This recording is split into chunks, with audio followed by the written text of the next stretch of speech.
তারপরে 7 নম্বর মন্ত্র। ইয়ঃ প্রাণেন সম্ভবত্য দিতির দেবতাময়ী গুহাং প্রবিশ্য তিষ্ঠন্তিং ইয়া ভূতের্ভির ব্যাজায়ত এতৎ বৈতৎ।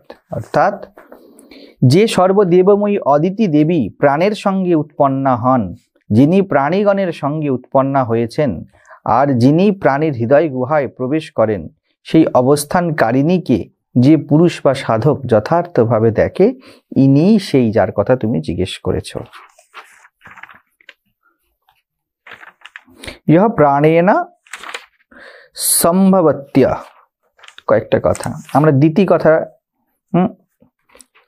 দেবতাময়ী, প্রথমে দিতি আর অদিতি দুটো শব্দ প্রয়োগ করা হয়েছে। একটা দিতির দেবতাময়ী, দেবতাময়ী অদিতি দেবী, অর্থাৎ দ্বিতি কথাটা দ্যুতি থেকে এসেছে, প্রকাশিত হয়েছে যা কিছু। আমরা দেখি কাশ্যপ ঋষির দুটি স্ত্রী, একটা কি, একটা দিতি, একটা অদিতি। একটা বার্তা, কিসের বার্তা?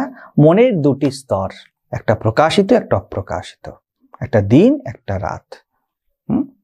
যখন সৃষ্টির প্রারম্ভের কথা বলা হয়েছে পুরাণে, সাংকেতিকভাবে, নামও সাংকেতিক। কি বলেছে? আমরা কার সন্তান? মনুর সন্তান। ঠিক আছে, মনু স্ত্রীকে, মনু স্ত্রীর নাম দিয়েছে শতরূপা। মনু শব্দ মন থেকে, আর মনে শতরূপী তো থাকে। ঠিক আছে, মনুর থেকে মানুষ, আর মানুষের শত শত রূপ, এই নিয়ে মানুষ জীবন। তো এই কাহিনীগুলো কিভাবে দাঁড় করানো হয়েছে যাতে বাচ্চারা বুঝতে পারে, বা চেতনায় যারা শিশু তারা বুঝতে পারে। তখন এখানে যখন বলছে প্রাণের সাথে দেবতাময়ী অদিতি, ভাবো খুব সুন্দর ক্লু কিন্তু এটা। যেই মুহূর্তে যেখানে প্রাণ সৃজন হয়েছে, অর্থাৎ যেখানেই জীবন বিকশিত হয়েছে, সেখানে কি থেকে গেছে? দেবতাময়ী। জীবন মানেই প্রকাশ, দেবতাময়ী। কি রূপে প্রকাশ হয়েছে? অদিতি রূপে। দ্বৈত দেখছো? তুমি জানো যে তুমি মূর্খ, অদ্ভুত খেলা, তাই না? দুই প্রকাশিত হয়ে গিয়েছে, কিন্তু এর মধ্যেই ডুব ডুব ডুব রূপসাগরে আমার মন, এর মধ্যেই লুকিয়ে আছে। এই জন্যই জ্ঞানের সূত্র বলা হয় আমি জানি যে আমি কিছু জানি না। যে জেনে গিয়েছে, যে আমির জানা সবসময় ছোটই হবে, ক্ষুদ্রই হবে। যখন আমরা বলি আমি জানি না, ওটাকে ঘুরিয়ে দাও, বলো আমি জানে না। আমি বহুবার বলেছি এই কথা। আমি জানি না অর্থ কি? অহংকার যা জানবে তা অল্পই হবে, কারণ অহংকার তো তার মতো ডেটা কালেক্ট করে, ওটা কমই হবে। এটা হলো অদিতি অবস্থা। কিন্তু অদিতি কেমন ভাবে আছে? অদিতিকেও প্রকাশিত হতে হয়েছে। অদিতিকেও, আমি জানি না এই ভাবকেও প্রকাশিত হবে। ঠিক আছে, আমি পুরুষ, এই ভাবও প্রকাশিত হয়েছে। পুরুষ মানে কি? অদিতি। কেন অদিতি? কারণ তুমি জীব হয়েও এখানে ধরপড় ধরপড় যা করছে পুরুষের, স্ত্রীরও তাই ধরপড় ধরপড় করছে। কিন্তু বলে না না তুমি একটা জাত, আমি একটা জাত। এই অবস্থাটা কি? ভেদ করলো, অদিতি হয়ে গেল। কারণ পুরুষ শরীর স্ত্রী শরীরকে চায়, স্ত্রী শরীর পুরুষ শরীরকে চায়। ব্যবহারিক স্তরে যখন আমরা বিবিধতা, দ্বৈত আবিষ্কার করলাম, এটা হলো অদিতি স্তর। ঠিক আছে, বুঝে যাচ্ছে? তো অদিতি মানে প্রকাশিত হচ্ছে না যা কিছু, দিতি মানে প্রকাশিত হচ্ছে। তো যখনই এই দুইয়ের স্তর আছে, তার পিছনে দেখতে শুরু করো কি আছে? দেবতাময়ী দ্যুতি লুকিয়ে আছে। জ্ঞানের দ্বারাই অজ্ঞানও প্রকাশিত হয়। নচিকেতা, তুমি যা কিছু জানছো, তুমি অনেক বুদ্ধি, অনেক পাণ্ডিত্য নিয়ে এগোবে বটে, ঠিক আছে, কিন্তু জেনে রেখো এই পাণ্ডিত্য কোন স্তর? অদিতি স্তর। এখানে প্রকাশ নেই। ঠিক আছে, তো পণ্ডিত এই জন্য শব্দ আওড়ে ফেলে, সব কিছু করে ফেলে, কিন্তু তার মধ্যে প্রাণ থাকে না তার শব্দের মধ্যে। বাক চাতুর্য অনেক সুন্দর দিয়ে দেবে, শাস্ত্রের রেফারেন্স অদ্ভুত অদ্ভুত দিয়ে দেবে, হাজার হাজার লোক পেয়ে যাবেন যে আমি যেটুকুনি বলছি তার থেকে এগিয়ে এগিয়ে অনেক রেফারেন্স দেবে, আমার কথাকে কাটবে এবং বলতে চলে আসবে না না দেখুন আপনি ভুল কথা বললেন। কেন? বলে না দিতির থেকে দৈত্য তৈরি হয়েছিল, আর অদিতির থেকে দেবতা তৈরি হয়েছিল। এখানে তো গল্প করতে বসেনি না। অ শব্দটা সবসময় নকারাত্মক অর্থে ইউজ হয়, অদিতি আর দিতি। ঠিক আছে, তো এখানে ব্যাকরণ আমরা নিয়ে বসিনি, এটা কোনো পাণিনির ব্যাকরণ বা কোনো রকমের সংস্কৃত ব্যাকরণের ক্লাস চলছে না। তো অদিতি দেবতাময়ী অদিতি, যা প্রকাশিত হয়েছে অথচ অন্ধকার, অর্থাৎ বহুত্ব রূপে যা প্রকাশিত হয়েছে প্রাণের সঙ্গে সঙ্গে, জন্মের সাথে সাথেই সেই মনের কাছে তোমায় পৌঁছাতে হবে যেখানে যার দ্বারা সবকিছু ইলুমিনড হয় অথচ স্ক্যাটার্ড হয়ে যায়, ছড়িয়ে পড়ে। আলো যেই জ্বললো আলো ছড়িয়ে পড়লো, ঠিক আছে? আলোর কেন্দ্র একটা, কিন্তু প্রকাশিত হওয়া মানে ছড়িয়ে পড়া। তো আলো এক জায়গায় না চারদিকে ছড়িয়ে পড়েছে? আলো এক জায়গায় না যে চারদিকে ছড়িয়ে পড়েছে? এইটা বোঝো, এই যেটা বুঝেছে আলো এক জায়গাতেও আছে এবং চারদিকে ছড়িয়েও পড়েছে, এ যথার্থ দ্বিতীয় হয়েছে, এ যথার্থ দেব বুঝেছে জিনিসকে। নচিকেতা, তুমি ওই চৈতন্যের কথা জিজ্ঞেস করছো, যেই বুদ্ধিতে এই দুটো একসাথে অবস্থান করতে পারে। মন কি বোঝে? অন্ধকার না আলো, ছড়িয়ে পড়ানো এক জায়গায় থাকা, ভালো কি মন্দ, পুরুষ কি স্ত্রী। যখন তুমি যেই চেতনা স্তরে বুঝতে পারো এই দুটোই প্রকাশ, খেলা মাত্র, এবং একই সাথে দুটো ঘটবে, তুমি বুঝেছ। শান্ত জল না ঢেউ? নদীর সমুদ্রে শান্ততা না থাকলে ঢেউ ঘটতো? যে যত বেশি ঢেউ ঘটিয়েছে সে তত বেশি শান্ত হবে ভিতর দিকে, ঠিক আছে? তো যখনই রাত গহন হবে তখনও প্রকাশ বড় মধুর হবে। যত গরম বেশি, এসি তত বেশি ঠান্ডা লাগে, তত বেশি আরামপ্রদ মনে হয়। এই দুটো একের সাথে এক চলছে। যে জীবনকে এইভাবে দেখেছে, আগেরটাই কি বললো, ন শৌচতি, সে শোক করে না। সে বললো আচ্ছা আচ্ছা আচ্ছা। বাচ্চা বলবে মা বাইরেটা কত গরম, ভিতরটা কত ঠান্ডা। বুদ্ধিমান কি বলবে, বাইরেটা এত গরম বলেই ভিতরটা এত ঠান্ডা। বোঝা যাচ্ছে? তো এটা কার সাথে? যেখানেই যা উৎপন্ন হয়েছে তার সাথেই উৎপন্ন হয়েছে, এই দ্বৈত ভাব উৎপন্ন হয়েছে, ঠিক আছে? গুহায় প্রবিষ্ট হয়ে সেই এখানে বলে দিয়েছে যে হৃদয়ের গুহায়, আবার সে একই কথা বলছে, অবস্থানকারিণী। এই কারিণীকে স্ত্রী কেন বলেছে? এটা একটা শক্তি, আমাদের অন্তঃকরণ সবসময় শক্তি। শক্তিকে কিরকম? শক্তি কেমন? সবকিছু হয়ে আছে কিন্তু সবকিছু গহনে বসে আছে, দেখা যায় না। বাইরে কি মনে হয়? স্থূল বা বস্তু। বাইরে তো মাসই মনে হয়, এনার্জিকে কোথায় এইভাবে চোখে কালি চোখে দেখা যাচ্ছে, কিন্তু ভাঙলেই ভেতর থেকে এনার্জি বেরোবে। তো এনার্জি বা এনার্জি মানে শক্তি। তা শক্তির কেমন প্রকাশ? সবসময় সূক্ষ্ম প্রকাশ। শক্তির স্থূল প্রকাশ হয় না। ঘুষি মারলো কিন্তু যে দপদপ করছে, যে লাগছে, এই লাগা কিন্তু অন্তর্নিহিত। তুই কি বুঝবি? মারার পর দাঁতটা ভাঙলো, কেমন লাগলো? বাইরে কি হয়েছে? বলছে 32টা দাঁত তো ছিল, দুটো নেই, 30টা আছে, এমন কি ঘটে গেছে? ওই যে প্রত্যেক মুহূর্তের ব্যথা, তা অন্তর্নিহিত আছে, তুমি কি বুঝবে? ঠিক তেমনই এই অবস্থানকারিণীকে শক্তি বলা হয়েছে। শক্তি শব্দটিও স্ত্রীলিঙ্গবাচক। এবার যখন প্রকাশ করতে হবে, কিছু না কিছু ভঙ্গিমা নিতেই হবে। রাত্রিকে দেবী বলে দেওয়া হলো, দিনকে দেবতা বা সূর্যকে দেব বলা হলো। যেখানেই স্থূলভাবে সবকিছু বোঝা যাচ্ছে সেখানে একটা পুরুষ পুরুষ মানে অহং অহং ভাব, আর অহংয়ের কেন্দ্রে সেই মহামায়া বসে আছে, অন্ধকার বসে আছে, যাকে ধরা যায় না। সেই তিষ্ঠান্ত এতদ বৈতদ, আমি তার কথাই বলছি, তুমি তার কথাই জিজ্ঞাসা করেছো। তাহলে কি হলো এই শ্লোকের অর্থ? যে দ্বৈত রূপে প্রকাশিত হয়েছে,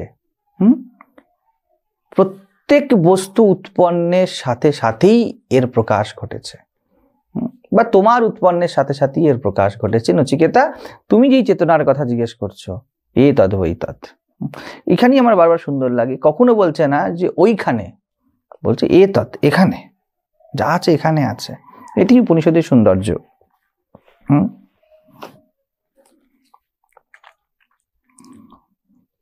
তারপরে 8 নম্বর মন্ত্র, অরণ্যর নিহিত জাত বেদা গর্ভ ইব সুভৃত গর্ভিণীভিঃ দিবে দিবে ইড্য জাগ্রীবদ্ভির হবিষ্য অদ্ভির মনুষ্যেভিরগ্নিঃ এতৎ ওইতৎ। অর্থাৎ যে সর্বজ্ঞ অগ্নিদেব গর্ভবতী স্ত্রীলোক এর ন্যায় উত্তম রূপে ধৃত গর্ভের মতো দুই কাষ্ঠের খণ্ডে সুরক্ষিত, সজাগ, সাবধান আর হবিদ্রব্যশালী মানুষ দ্বারা প্রতিদিন স্তবনীয়, ইনি তিনি যার কথা তুমি জিজ্ঞাসা করছো। কি দিয়েছে উদাহরণে? দিয়েছে স্ত্রীলোক যেমন গর্ভ বা একটা জীবন, একটা সন্তানকে ভিতরে নিয়ে চলে, যখন স্ত্রীলোক অন্তঃসত্ত্বা নাও হয়েছে, সে কি নিয়ে চলছে? সে গর্ভের পূর্ণ সম্ভাবনা নিয়ে চলছে। স্ত্রী মানেই তার মধ্যে গর্ভ সঞ্চার হওয়ার অপশান আছে, ঠিক আছে? তো ঠিক তেমনই কিন্তু বাইরে থেকে কোথায় বোঝা যায়, বা যদি কেউ স্ত্রী প্রেগনেন্টও হয়, আমি আগের দিন আলোচনা করছিলাম, প্রথমে কোথায় বোঝা যায়? ধরা যাবে না, কিন্তু গর্ভসঞ্চার হয়েছে। ঠিক যেমন ঢাকা থাকে, আবৃত থাকে, একটু আমরা আবৃতের কথা বলছিলাম, শক্তি মানেই আবৃত। তো সুভৃত উত্তম রূপে ধৃত, কিরকম বলছে, উদাহরণ কি দিচ্ছে, বলছে দুটো কাঠের মধ্যে আগুন যেভাবে লুকিয়ে আছে। অরণিকাষ্ঠ আমরা আগে আলোচনা করেছিলাম, অরণিকাষ্ঠের মধ্যে অগ্নি আছে, দুটো কাঠ ঘষতে ঘষতে ঘষতে ঘষতে, অরণিকাঠ মানে শুকনো কাঠ ধরে নাও, ঠিক আছে। অরুণ থেকে অরণি, অরুণ মানে প্রকাশ বা অগ্নি, ঠিক আছে। তো যা অগ্নির দহনে সহায়তা করে তা অরণি, ঠিক আছে। তো কাঠ ঘষে ঘষে, ঠিক যেমন আগুন কি তৃতীয় কোনো জিনিস উৎপন্ন হলো? আগুন এর মধ্যেই নিহিত ছিল, তা প্রকাশিত হলো। কেরকম? ঠিক যেমন স্ত্রীর মধ্যে দেখা যায় না সন্তানকে, কিন্তু একদিন হঠাৎ করে 9 মাস পর তা প্রকাশিত হয়ে পড়ে, ঠিক তেমনি আর মানুষ কি করে, ওই অগ্নিকে জাগিয়ে রাখার জন্য তার মধ্যে কাঠে আগুন লেগেছে, এবার সোহা সোহা করে কি করছে, এক একটার পর ঘিতহতি দিচ্ছে, হবি দিচ্ছে। বলছে সজাগ এবং সাবধান। প্রথমে কিরকম ভাবে থাকছে, যেন সজাগ এবং সাবধান ওদের লুকিয়ে আছে। স্ত্রী কেবল অন্তঃসত্ত্বা অবস্থা সাবধান থাকে, প্রচন্ড সজাগ হয়ে যায়। কারণ আর কেউ বুঝুক না বুঝুক, বাজারের মধ্যে একটি স্ত্রী বেরিয়েছে যে অন্তঃসত্ত্বা, ভেবে দেখো সে কেমন সজাগ থাকবে, যাতে ধাক্কা না লেগে যায়, যাতে কোনো অসুবিধা নাই, যেন অনেক সময় বেরোতে না করে দেয়, ট্রাভেল করতে না করে দেয়, ঠিক আছে। এটা একটা সাবধানতা, সজাগ বিষয়, মাথায় রাখো। এটা একটা উদাহরণ দিচ্ছে কিন্তু বারবার, হ্যাঁ, এটাকে কিন্তু অ্যাজ ইট ইজ নিলে চলবে না। তো সজাগ সাবধানের অর্থ হলো তোমার সেই সজাগ দৃষ্টিকোণ জীবনের প্রতি, সেই বোধ। স্ত্রী সামনে তাকিয়ে আছে, কিন্তু সামনে থেকে কি আসছে, একটা গাড়ি আসছে, স্ত্রী কিন্তু গাড়িটাকে দেখছে, চোখ কিন্তু দেখছে, সে সজাগ, আমাকে একটু সাইড হতে হবে, এবং আমার গর্ভে একটি সন্তান আছে, হতেই পারে খুব কাছ থেকে যাবে গাড়িটা, আস্তে করে সরে যাবে। তার চোখ দেখছে বাইরে, কিন্তু অন্তঃকরণ সজাগ হয়ে গিয়েছে। ঠিক তেমনি কাঠের মধ্যে অগ্নিকে দেখতে শিখতে হবে, অস্তিত্বের মধ্যে প্রাণকে দেখতে সজাগ দৃষ্টিকোণ চাই। কিন্তু সাধারণ মানুষ কিভাবে কাটায়? সাধারণ মানুষ ওই কাঠে আগুন দেওয়ার, এই ঘি দেওয়ার ব্যবস্থা করতে কাটায়। তারা জীবনের সূক্ষ্মতা বোঝে না। কর্মকাণ্ডে যাবে, পূজা অর্চনাতে, যদি না বুঝতে পারলে এই জিনিসটা, তাহলে পূজা ফল দেয় না। আবার যদি বুঝতে পারলে, তাহলে বড় আনন্দদায়ক হয়ে যায়। তুমি যে আহুতি দিচ্ছ, হিসাব মতো কিসে আহুতি দিচ্ছ? ওই ঘিয়ের মধ্যেতেই, ঠিক আছে, কি লুকিয়ে আছে? প্রাণ, ঠিক আছে, অগ্নি ঘিতে আছে। এই জন্য দেখুন, আমরা অগ্নি ঘিত পাত্র স্থাপন করি, তার চারিদিকে একটা অগ্নির কুশ দিয়ে অগ্নিকে ঘুরিয়ে নেওয়া হয়। কি বলা হচ্ছে? অহম ব্রহ্মাস্মি বলা হচ্ছে। এই যে অগ্নিতে তুমি আহুতি হবে, তুমি সাক্ষাৎ অগ্নি, দ্বিতীয় কোনো অগ্নি নেই। যেই সূর্য সেই কিরণ, একই জিনিস আছে দুইয়ের মধ্যে, ঠিক আছে। তো যেই অগ্নিকে আবাহন করছি, সেই আবাহন বাইরে থেকে কোথায় আগুন আনছি? প্রদীপ তার প্রতীক মাত্র, একের পর একে গাও, ঠিক আছে। প্রদীপ থেকে অগ্নি কোথা থেকে এলো? প্রদীপের উৎস কোথায়? পৃথিবীতে সূর্য, যাবতীয় তেজের উৎস সূর্য, নাহলে পৃথিবী থাকতো না, আমরা জানি সেটা, আজ প্রমাণিত। তো সূর্যের প্রতিনিধি প্রদীপ। আচ্ছা, প্রদীপের প্রতিনিধি এই ক্ষেত্রে যেমন সূর্য হয়ে গেল, প্রদীপ সূর্যের প্রতিনিধিত্ব প্রদীপ করলো। কাঠ কি করছে? অগ্নির প্রতিনিধিত্ব করছে, ওর মধ্যে লুকায়িত আছে অগ্নি। ঘি কি করছে? কাঠের প্রতিনিধিত্ব করছে। এগুলি একসূত্রতা, ঠিক আছে। আর মাঝখানে দেবতা বসে আছে, তা সে কিসের প্রতীক?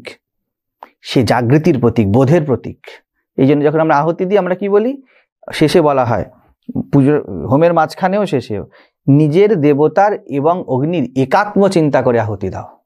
এটা একই জিনিস, জাগৃতির ঘটানোর জন্যই পূজা করা হয়েছে, বোধ আসার জন্য।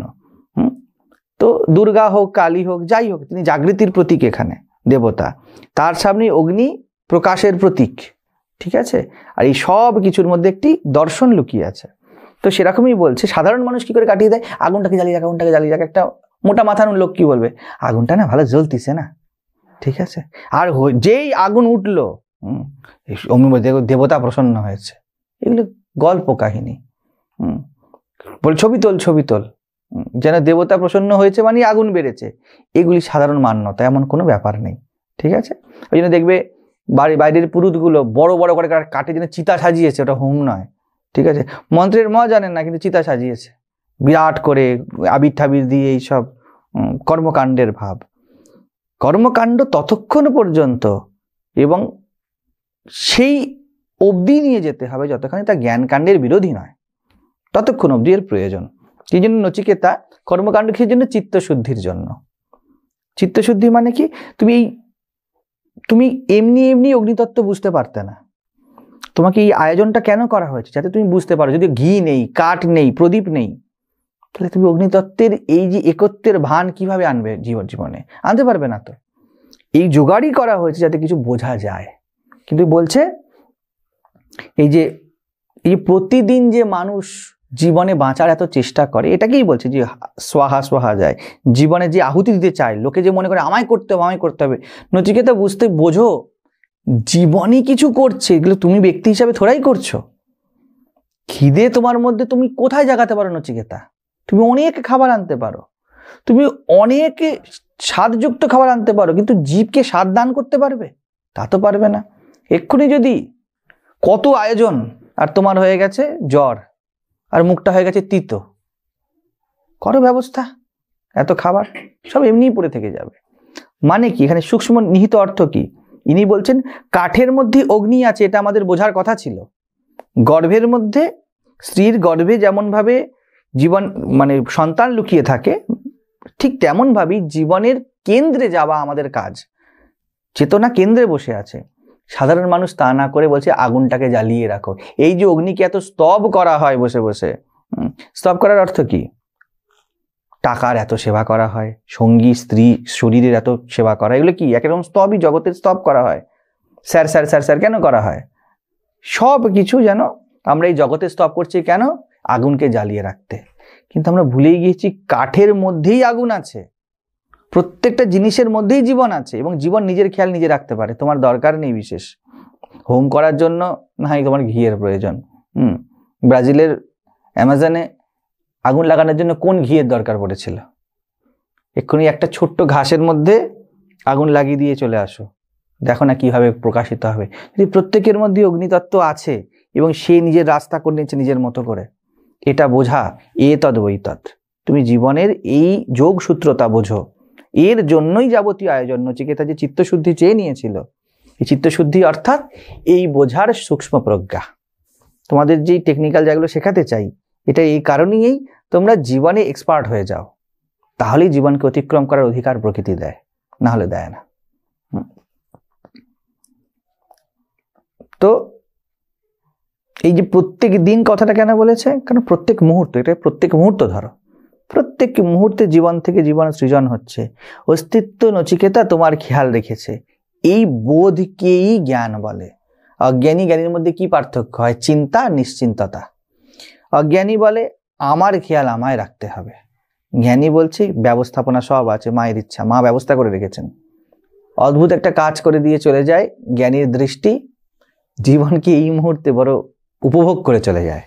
অজ্ঞানী চিন্তায় চিন্তায় বলছে, হ্যাঁ এই এখানে ও বসে আছে, ও এখানে বসে মজা মারছে, ওর বাবা চিন্তা করছে ছেলের জীবনটা খারাপ হয়ে গেল, ছেলের জীবনটা খারাপ হয়ে গেল। ছেলে 26 বছরে মজা মারছে বসে, আর বাবা চিন্তা করছে ছেলের জীবন খারাপ হয়ে গেল।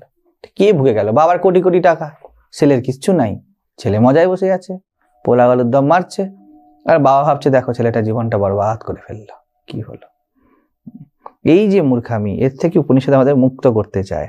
জীবন ভবিষ্যতে নিহিত নয়, জীবন বর্তমানে, এবং জীবন নিজের ভাবে নিজে রক্ষিত হচ্ছে। তুমি এই মুহূর্তে শান্তিপূর্ণ থাকার ব্যবস্থা করো, আর কোনো ব্যবস্থা করণীয় না। শান্তি বলো, মুক্তি বলো, আত্মা বলো, একই কথা।